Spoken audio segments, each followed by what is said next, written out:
نے کوئی ٹھڈیانی تو نہیں پی رکھی یار؟ یہ کیا مسئلہ ہے؟ سانو نعرے نہیں ہوتے؟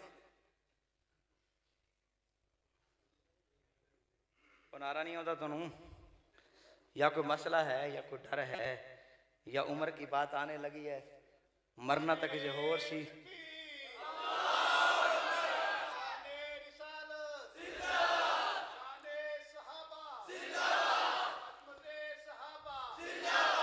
نہ شرماؤ، بول پڑو۔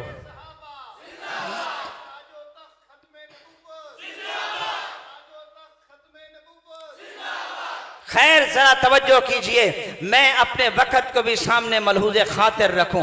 میری بات بڑی لمبی ہے لیکن وقت بالکل قریب ہے، میں نے آج اسی پہ لے کے چلنا ہے جو مجھے مولانا افضل صاحب نے کہا تھا۔ میں عرض یہ کر رہا ہوں سرکار کہ اللہ کے پیغمبر دین لانے والے ہیں اور صحابہ دین کو پھیلانے والے ہیں، اور یہ بات کا پھر آغاز ہوتا ہے۔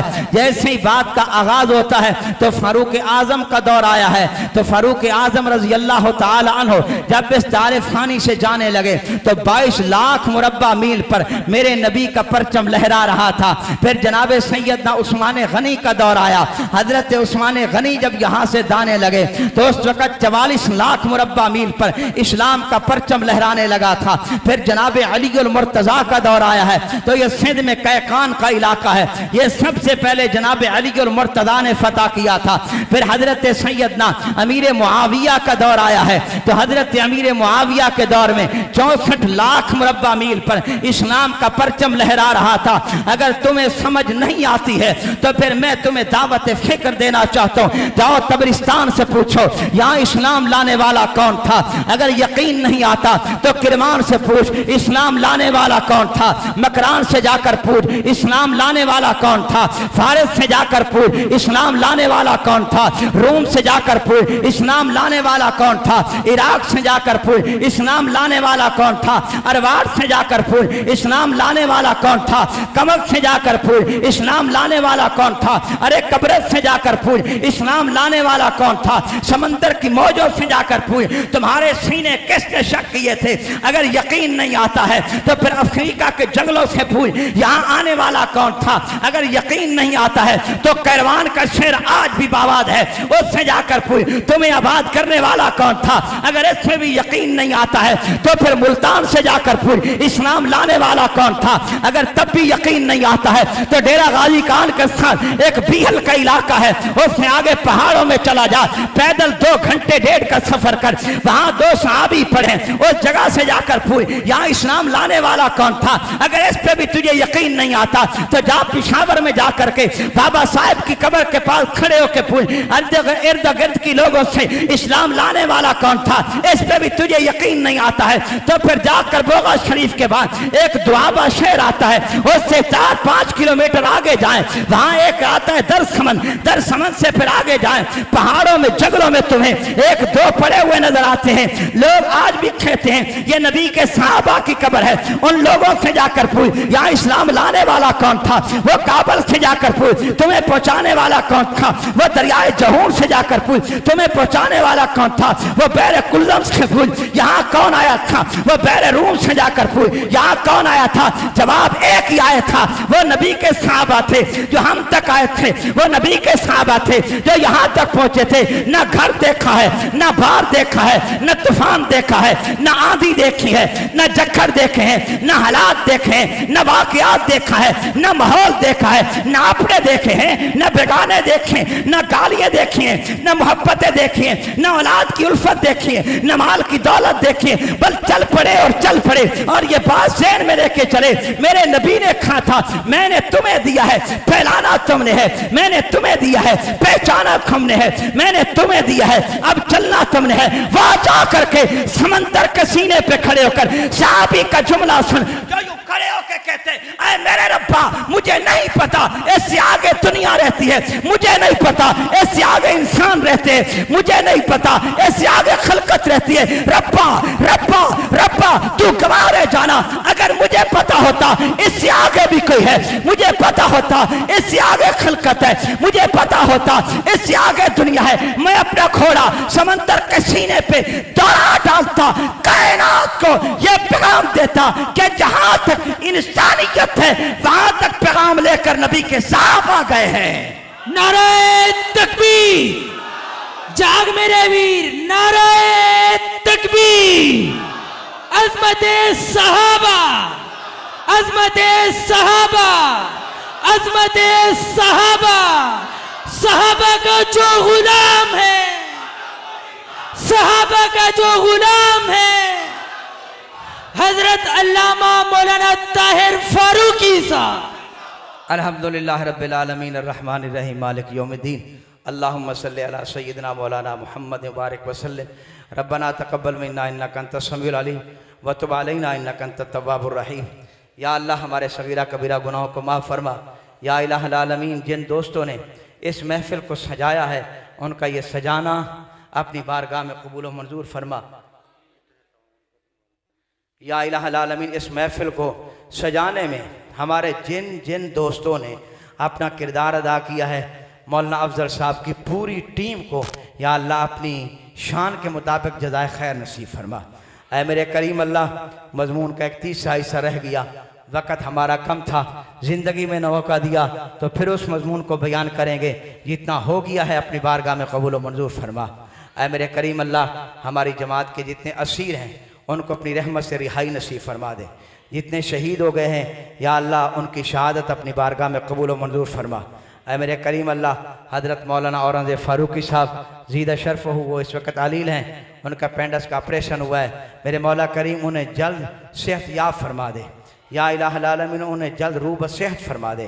اے میرے کریم اللہ، جو تجھ سے مانگا ہے وہ بھی عطا فرما، جو نہیں مانگ سکے میرے کریم اللہ بن مانگے عطا فرما دے۔ یا رب صلی وسلم دائما ابدا علی حبیبک۔